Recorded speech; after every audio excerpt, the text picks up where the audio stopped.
ప్రభువైన యేసుక్రీస్తు యొక్క పరిశుద్ధ నామంలో మీ అందరకు అమలాపురం హౌసింగ్ బోర్డు క్రీస్తు సంఘము మరియు కాకినాడ బాపూజీ నగర్ క్రీస్తు సంఘముల తరపున సత్య సువార్త అనే మా టీవీ ప్రసారాలకు స్వాగతం తెలియజేస్తూ ఉన్నాను. ఇవాళ బైబిల్ యొక్క ప్రభావము అనే అంశం మీద మాట్లాడుతున్నాను. బైబిల్ ఎంత గొప్పదో, ఆ బైబిల్ చదివితే ఎటువంటి గొప్ప కార్యాలు జరిగాయో, వ్యక్తులు ఏ విధంగా మార్చబడ్డారో ఇవాళ నేను మీకు తెలియజేస్తున్నాను. ప్రార్థన చేసుకుందాం. మమ్మల్ని మిక్కిలిగా ప్రేమించిన పరలోకమందున్న మా ప్రియ తండ్రి, పరిశుద్ధుడాని పరిశుద్ధ నామమునకు స్తోత్రములు స్తుతులు తెలియజేస్తున్నా తండ్రి. బైబిల్ యొక్క ప్రభావము అనే అంశం మీద మాట్లాడబోతూ ఉండగా ఆయన నీవే మా ప్రియులందరికీ బైబిల్ ఎంత గొప్పదో, ఆ బైబిల్లో వ్రాయబడిన వాక్యాలు ఎంత శక్తివంతమైనయో వివరిస్తూ ఉండగా నాయన నీవే కృప చూపించి ఆ బైబిల్లో ఉన్న వాక్యాల శక్తిని తెలుసుకోవడానికి ప్రసంగం సహాయపడేలా చేయమని, ఈ సువార్త ప్రపంచమంతా వ్యాపంక చేయమని, ప్రభువునందు నీ దాసుని యొక్క ప్రయాస వ్యర్థం కాకుండా చేయమని, అనేక స్థలంలో నీ సాక్షిగా చేయమని క్రీస్తు నామంలో ఈ ప్రార్థన చేయుచున్నాను తండ్రి, ఆమేన్. ధ్యానాంశము బైబిల్ యొక్క ప్రభావము. ప్రభావము అంటే అల్ప స్థితిలో నుండి అత్యధికమైన స్థితిలోనికి వెళ్ళటం, దాన్ని ప్రభావము అంటారు. దేని యొక్క ప్రభావం అది? బైబిల్ చదవటం ద్వారా, దేవుని యొక్క వాక్యాన్ని వినటం ద్వారా, ప్రభువైన యేసుక్రీస్తుని దేవుని కుమారుడుగా అంగీకరించడం ద్వారా, ఆత్మతో సత్యముతో ఆరాధించడం ద్వారా ఎటువంటి దేవుని యొక్క వాక్యం మన మీద ఎటువంటి ప్రభావాన్ని చూపిస్తుందో అది నేను మీకు తెలియజేస్తున్నాను ఈవేళ. అలాగనే నీచమైన స్థితిలో నుండి ఉన్నతమైన స్థితిలోకి తీసుకువెళ్తున్నాను. ఒకప్పుడు అపోస్తలులు అందరూ కూడా చాలామంది వారు చేపలు పట్టుకునేవారండి. వాళ్ళంతా కూడా జాలర్లు, వాళ్ళంతా కూడా మాట కూడా స్పష్టంగా మాట్లాడలేనటువంటి వారండి వాళ్ళు. పైగా వాళ్ళ భాష కూడా స్పష్టంగా కాకుండా, ఒక చూడండి, పట్టణాల్లో ఉన్నవారు చాలా స్టైలిష్గా మాట్లాడుతూ ఉంటారు. పల్లెటూరులో ఉన్నటువంటి వారు వారి యొక్క మాటలు కొంచెం వెగుటుగా ఉంటాయి. అంతేకాకుండా కొంచెం డిఫరెంట్గా ఉంటాయి. మనకు తెలుసు, మనకి పల్లెటూరులో ఉన్నవాళ్ళు ఎలా మాట్లాడుతూ ఉంటారో, సిటీస్లో ఉన్నవాళ్ళు ఎలా మాట్లాడుతూ ఉంటారో మనకు తెలుసు. మనకి దాన్ని నాటు భాష అని మాట్లాడుతుంటాం మనం. మరి అటువంటి స్థితిలో ఉన్నటువంటి వారు కేవలం చేపలు పట్టుకోవటం తప్ప ఇంకేమీ తెలియనటువంటి వారు సముద్రానికి వెళ్ళటం రావటం, సముద్రంలోకి వెళ్ళటం రావటం, ఇంతకు మీకు చాలామందికి ఏమీ తెలియదండి. కానీ యేసుక్రీస్తులో రక్షించబడిన తర్వాత వాళ్ళు ఎంత శక్తివంతులుగా మారిపోయారు అంటే, వాళ్ళు మాట్లాడుతుంటే పండితులు కూడా వాళ్ళకు సమాధానం చెప్పలేకపోయేవారండి. వాళ్ళు ఆశ్చర్యపోయారండి. వాళ్ళు ఎందుకు ఆశ్చర్యపోయారు? ఏంటి వీళ్ళకి పాండిత్యం ఎక్కడది? వీళ్ళు ఇంతలా ఎలా మాట్లాడగలుగుతున్నారు అనుకుని వీరు యేసుతో కూడా ఉన్నవారని గుర్తిరిగి అని ఉందండి బైబిల్లో. అంటే యేసుక్రీస్తుతో తిరిగారు గనక ఆ దేవుని మాటల యొక్క ప్రభావము వాళ్ళని అత్యంత శక్తిమంతులుగా తీర్చిదిద్దిందండి. బైబిల్ యొక్క వాక్యాలకు ఉన్న శక్తి అనేటువంటిదండి. వాళ్ళని ఎవ్వరూ కూడా ఎదిరించలేకపోయారండి మాటలు. అందుకే నీచ స్థితి నుండి ఉన్నతమైన స్థితిలోనికి బుద్ధిహీనులను జ్ఞానవంతులుగా మార్చేది దేవుని యొక్క వాక్యం. బుద్ధిహీనులు ఎలా మారుతుందంటే జ్ఞానవంతులుగా మారుతుంది. తృణీకరింపబడిన అనేక మంది హెచ్చించబడినట్లుగా దేవుని యొక్క వాక్యం విన్న తర్వాత వారు హెచ్చించబడినట్లుగా మనం చూస్తున్నాం. పడిపోయిన అనేక మంది దేవుని యొక్క వాక్యం ద్వారా లేవనెత్తబడటం మనం చూస్తున్నాం. అది బైబిల్ యొక్క వాక్యం యొక్క శక్తి, ప్రభావం. అది బైబిల్ యొక్క ప్రభావం. అది చాలామందిని బైబిల్ నుంచి కొంతమంది చెత్త పుస్తకం మాట్లాడతారు. ఎందుకంటే దాని యొక్క శక్తిని తెలియదండి చాలామందికి. తేనె యొక్క విలువ చాలామందికి తెలియదండి. ఇలా కొంతమందికి కొన్ని వాటి విలువ తెలియదండి. అందుకే ముత్యాలు పంది ఎదురుకుండా పెడితే ఏం చేస్తుంది దానికి ముత్యం విలువ దానికి తెలిసేంటి దానికి. లేదంటే ఒక వజ్రపు ఉంగరాన్ని తీసుకెళ్ళి అక్కడ పెట్టామనుకోండి ఏం చేస్తుంటుంది, అది బురదలోకి వెళ్ళిపోయింది. కొంతమంది మనసులో మనస్తత్వాలు కూడా అంతే. అది తెలియనట్టు ముత్యం విలువ పందికి ఎలాగైతే తెలియదో అదేవిధంగా బైబిల్ యొక్క విలువ ఈవేళ అనేక మందికి తెలియదు. అనేక మందికి తెలియదండి. చెత్త పుస్తకం మాట్లాడుతూ ఉంటారు చాలామంది. దాని యొక్క శక్తిని తెలుసుకుంటే అది ఎంత గొప్పదో, దాని యొక్క ప్రభావం ఎంత గొప్పదో, ఆ వాక్యంలోని శక్తి ఎంత గొప్పదో నువ్వు తెలుసుకుంటూ ఉంటావు. దేవుడు తెలియజేస్తున్నాడు, భూమి మీద ఉన్న గ్రంథాల్లో ఉన్న రచన అన్నిటిలో బైబిల్ మహా గొప్ప బలమైన ప్రాబల్యాన్ని మానవాళిపై కనపరిచిందని. తెలుసా మీకు ఇది? ఈ భూమి మీద ఉన్న గ్రంథాలయంలో కొన్ని లక్షల కోట్ల పుస్తకాలు ఉన్నాయి.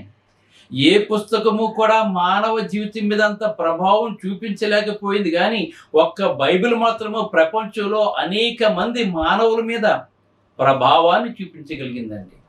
ఈవేళ ప్రపంచం అంతా క్రైస్తవులు ఉన్నారంటే దానికి కారణం ఏంటి?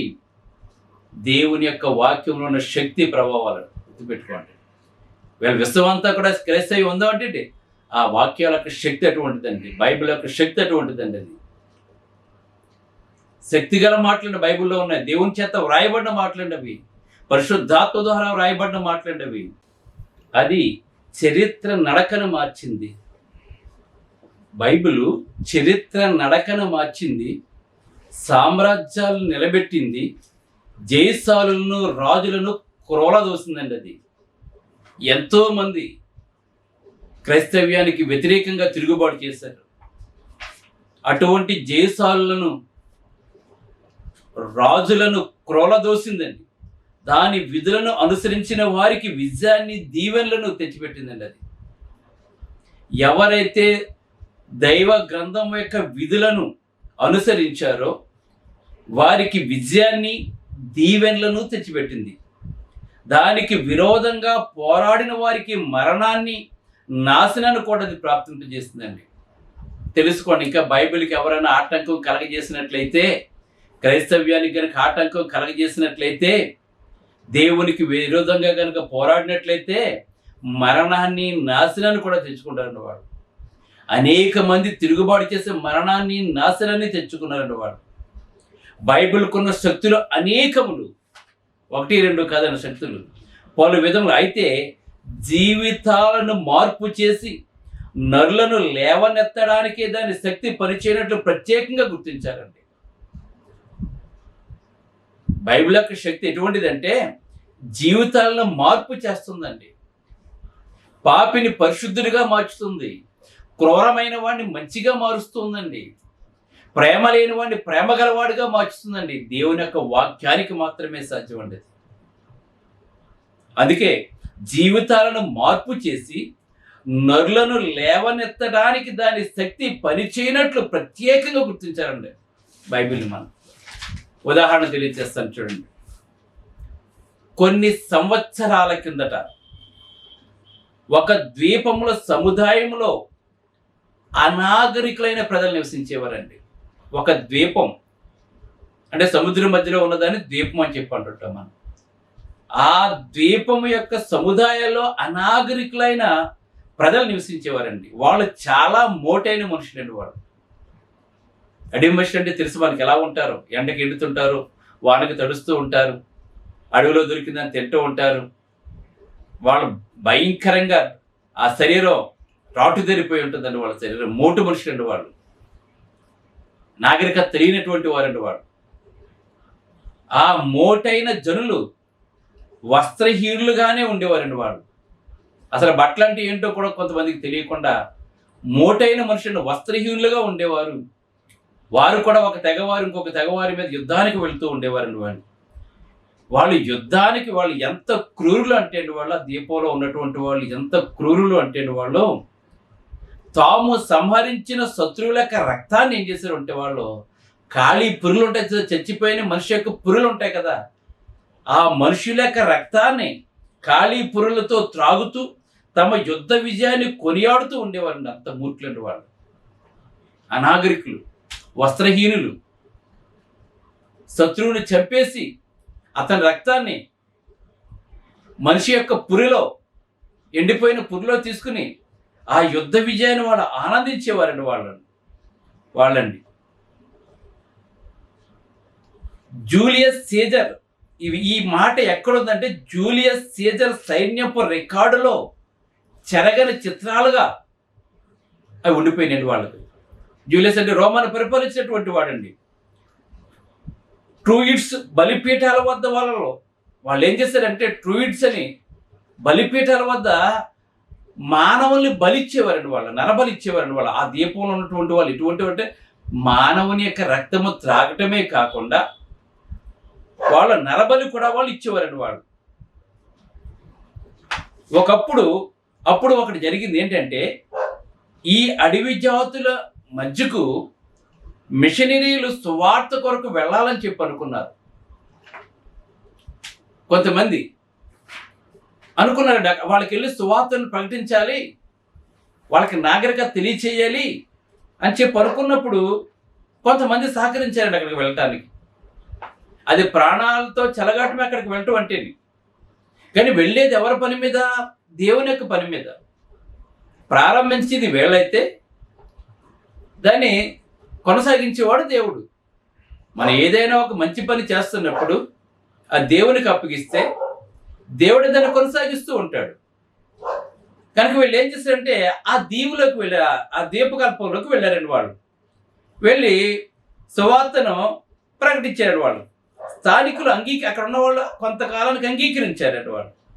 కాలం గడిచింది.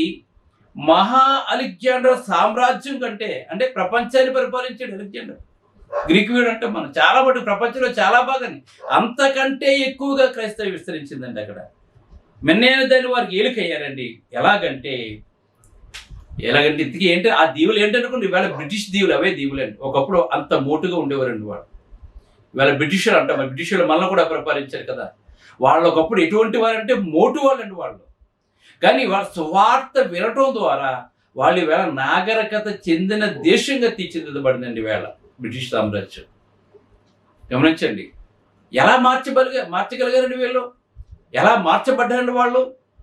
దేవుని యొక్క వాక్యం యొక్క శక్తి, ఆ యొక్క వాక్యం యొక్క ప్రభావం అనాగరికులను నాగరికులుగా మార్చింది.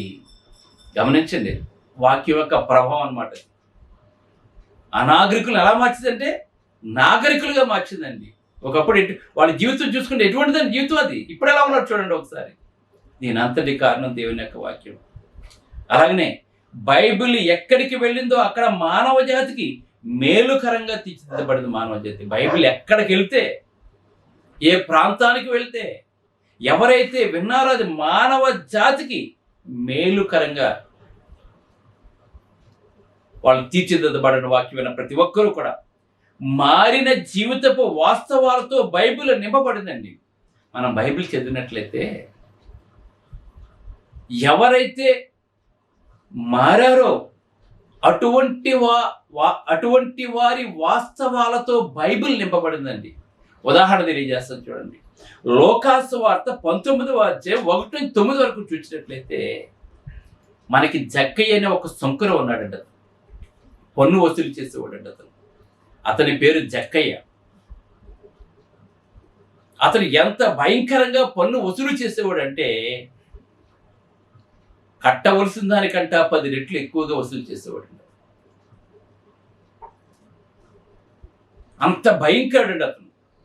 కానీ ఒక రోజున ప్రభువైన యేసుక్రీస్తు వారు అలా వెళ్తున్నప్పుడు జక్కయ్య ఆ జనసమూహాన్ని చూసి యేసు ఎవరో అని చూడగోరి మేడు చెట్టు ఎక్కినప్పుడు ఆ చెట్టు కిందకు వచ్చినప్పుడు ప్రభువైన యేసుక్రీస్తు వారు, జక్కయ్య వెంటనే దిగిరమ్ము, నేడు నేను నీ ఇంట ఉండవలసిందని చెప్పినప్పుడు ఆ సుంకపు గుర్తుదాడైన ధనవంతుడైనటువంటి జక్కయ్య ప్రభువైన యేసుక్రీస్తుని తన గృహంలోకి ఆహ్వానించాడు. అంతవరకు కఠినుడు, ధనాపేక్ష కలిగినటువంటి వాడు, విపరీతంగా పన్నులు వసూలు చేసినటువంటి వాడు, ఎప్పుడైతే ప్రభువైన యేసుక్రీస్తు వారు తన ఇంట్లోకి వెళ్ళాడో, ఆయన మాటలు విన్నాడో, ఆ రాతి హృదయం మాంస హృదయంగా మారిపోయిందండి. ఆ కఠినమైన హృదయం ప్రేమగల హృదయంగా మారిపోయిందండి. దేవుని యొక్క మాటల యొక్క శక్తి ప్రభావం అలా ఉంటాయి. దేవుని యొక్క మాటలు వెంటనే అతను మాట్లాడుతున్నాడు, ప్రభా ఇదిగో తండ్రి నా ఆస్తిలో సగం పేదలకు ఇచ్చేస్తున్నానని చెప్తున్నాడండి. ఎప్పుడు వచ్చింది ఈ మారు మనసుతని?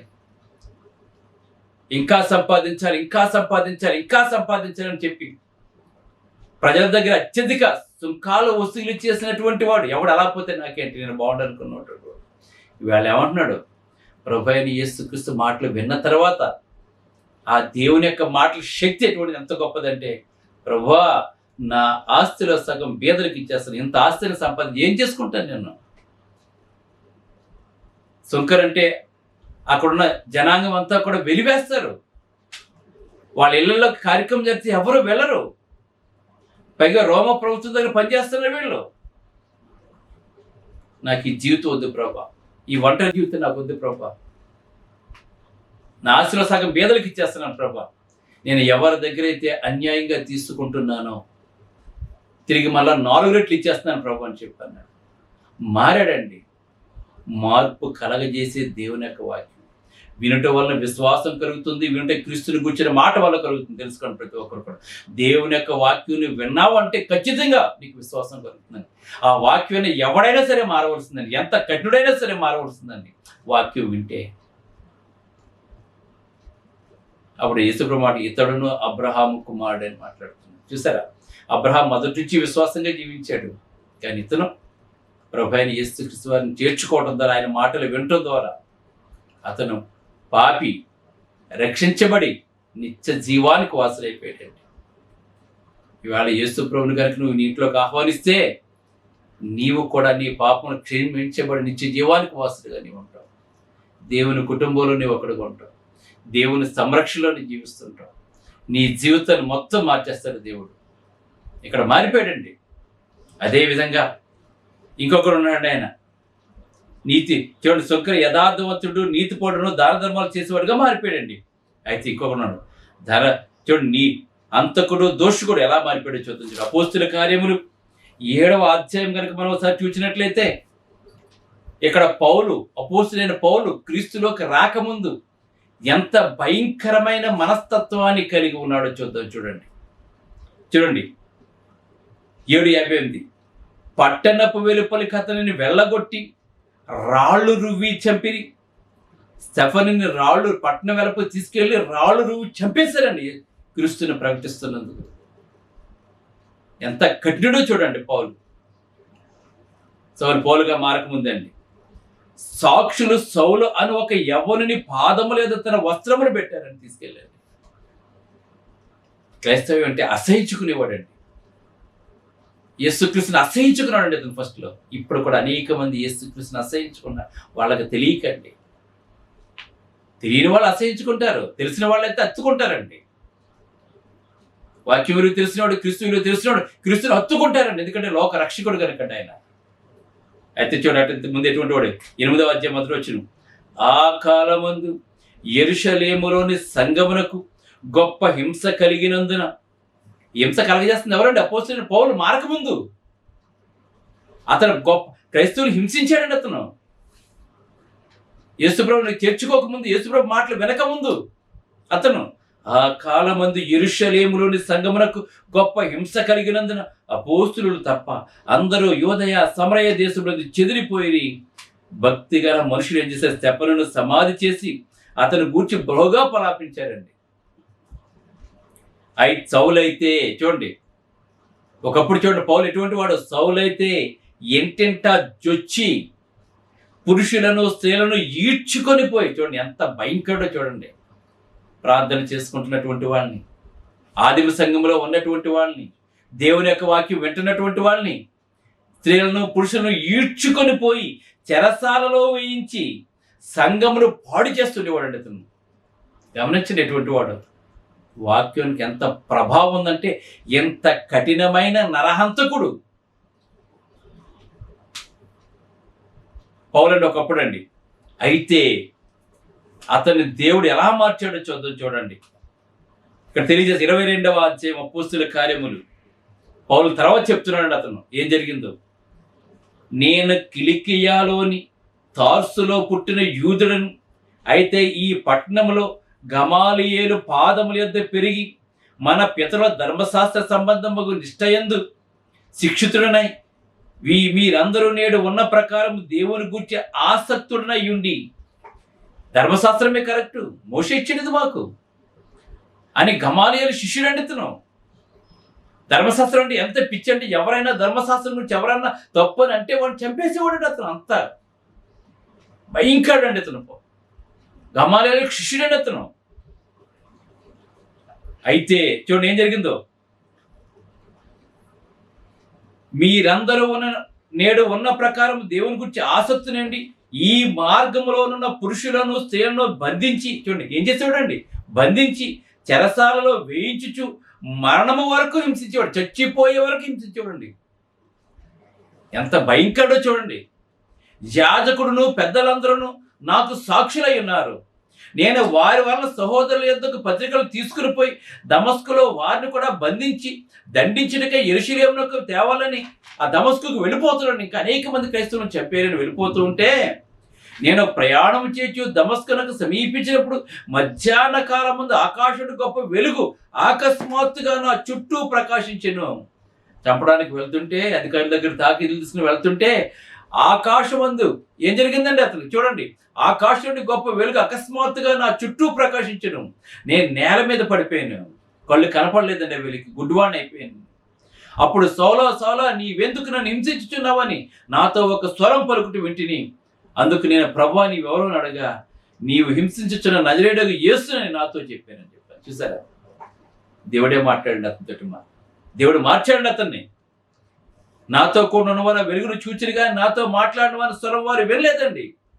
అప్పుడు అడుగుతున్నాడు సౌలు, ప్రభువా నేనేమి చేయవాలని అడగ్గా, నీవు లేచి దమస్కులోనికి వెళ్ళము, అక్కడ నువ్వు చేయవలసిన పని నియమింపబడి ఉన్నావని చెప్పాడండి. నువ్వు ఇంతవరకు నువ్వేం చేస్తావు, క్రైస్తవులు హింసించావు, కానీ ఇక నుంచి కూడా నువ్వు యేసుక్రీస్తు లోకరక్షణ ప్రకటించబోతున్నావు అని చెప్పేసి అన్నప్పుడు అతను తెలుసుకున్నాడు. అతను నేను తప్పు చేశాను, నేను జీవం గల దేవుని తిరస్కరించాను, నేను జీవం గల దేవుని ఆశ్రయించిన వారిని చంపాను, నేను ఈ తప్పు అని తెలుసుకుని ఆ తర్వాత ఏం చేశాడు అతను, రక్షించబడి గొప్ప సేవ చేశాడు. అందుకే 21 అందుకు ఆయన వెళ్ళుము, నేను దూరముగా అన్యజనుల యొద్దకు నేను పంపుదని అతనితో చెప్పాడండి. నువ్వు ఎవరినైతే హింసించావో వాళ్ళకే మళ్ళీ నీ సువాసన పడిన అన్యజనుల యొద్దకు నేను పంపుతున్నాను చెప్పినప్పుడు అతను కొంతకాలం ట్రైనింగ్ అయ్యి గొప్ప సువార్త చేశాడు అతను పౌలు. ఒకప్పుడు అందుకే పూర్వం హింసకుడును దోషకుడును హానికడైన నన్ను దేవుడు తన పని నిమిత్తం వాడుకున్నాను చెప్పాడు.